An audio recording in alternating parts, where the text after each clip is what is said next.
السلام علیکم ورحمۃ اللہ وبرکاتہ نحمده ونصلی علی رسولہ الکریم اما بعد فاعوذ باللہ من الشیطان الرجیم بسم اللہ الرحمن الرحیم رب اشرح لی صدری ویسر لی امری واحلل عقدۃ من لسانی یفقهوا قولی رب زدنی علما رب زدنی علما رب زدنا علما اللہم فقہنا فی الدین آمین۔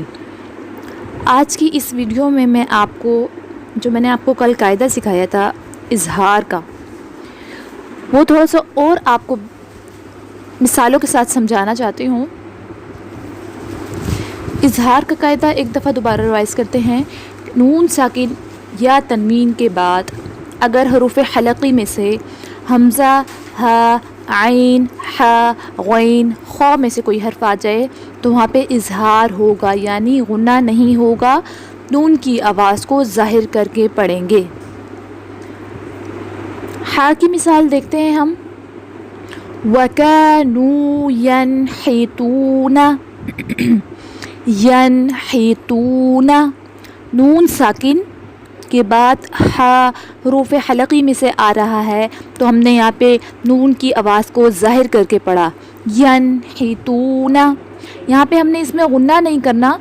کیسے غنہ ہوگا؟ جیسے ینحتون، یہ غلط ہو جائے گا، ٹھیک ہے؟ ہم نے یہاں پہ اظہار کر کے پڑھنا ہے۔ ہا کی ایک اور مثال ہم دیکھتے ہیں، وَكُلَا مِنْهَا رَغَدًا حَيْثُ، رَغَدًا حَيْثُ، تنوین کے بعد ہا آ رہا ہے، ہا حروف حلقی میں سے ہے تو یہاں پہ ہم نے تنوین کی جو آواز ہے اس کو ہم نے ظاہر کر کے پڑھا ہے، ہم نے غنہ نہیں کیا۔ کیسے ہم نے ظاہر کیا؟ رغدن حیث، اگر ہم غنہ کریں گے تو کیسے ہوگا؟ رغدن حیث، اور وہ غلط ہو جائے گا۔ ہم نے کیسے پڑھنا ہے ٹھیک طریقے سے؟ رغدن حیث۔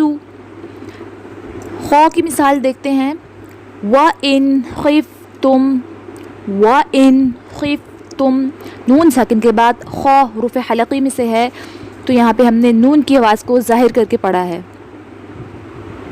ایک مثال اور دیکھتے ہیں ہم خا کی، یہ آیت پوری دیکھ لیں آپ، وَإِنْ خِفْتُمْ شِقَاقَ بَيْنِهِمَا فَابْعَثُوا۔ ایک مثال اور ہے خا کی، إِنَّ اللَّهَ عَلِيمًا خَبِيرًا، تنوین کے بعد خا آ رہا ہے، یہاں پہ ہم نے غنہ نہیں کیا بلکہ ہم نے اظہار کیا ہے۔ تنوین کی آواز کو ہم نے ظاہر کر کے پڑھا ہے، غنے میں نہیں پڑھا۔ حمزہ کی مثال دیکھتے ہیں، من اجل ذالک، نون ساکن کے بعد حمزہ آ رہا ہے، حمزہ حروف حلقی میں سے ہے، یہاں پہ ہم نے اظہار کرنا ہے۔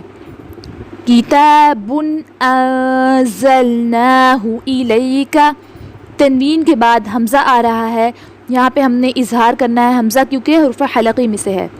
ہا کی مثال دیکھتے ہیں، وَيَأْمُرُونَ بِالْمَعْرُوفِ وَيَنْهَوْنَ، نون ساکن کے بعد ہا آ رہا ہے، ہا حروف حلقی میں سے ہے تو یہاں پہ اظہار ہوگا۔ دوسری مثال ہا کی دیکھتے ہیں، أَنْتَ مُنذِرٌ وَلِكُلِّ قَوْمٍ هَادٍ، تنوین کے بعد ہا آ رہا ہے، ہا حروف حلقی میں سے ہے تو ہم نے یہاں پہ اظہار کرنا ہے۔ عین کی مثال دیکھتے ہیں، نَفْسِهِ الرَّحْمَةِ أَنَّهُ مَنْ عَمِلَ مِنْكُمْ، من عاملہ، نون ساکن کے بعد عین آ رہا ہے، عین حروف حلقی میں سے ہے اس لیے ہم نے یہاں پہ اظہار کیا ہے۔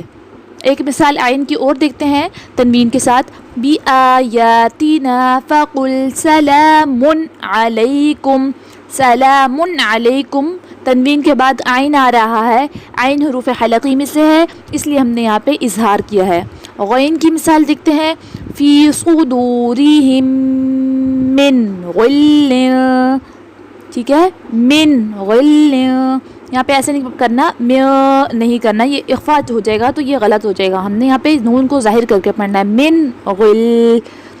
ایک مثال غین کی اور دیکھتے ہیں، ان اللہ عزیز غفور، تنوین کے بعد غین آ رہا ہے، غین حروف حلقی میں سے ہے اس لیے ہم نے یہاں پہ اظہار کیا ہے۔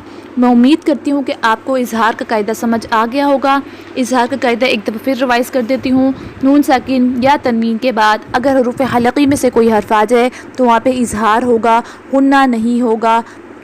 السلام علیکم ورحمۃ اللہ وبرکاتہ۔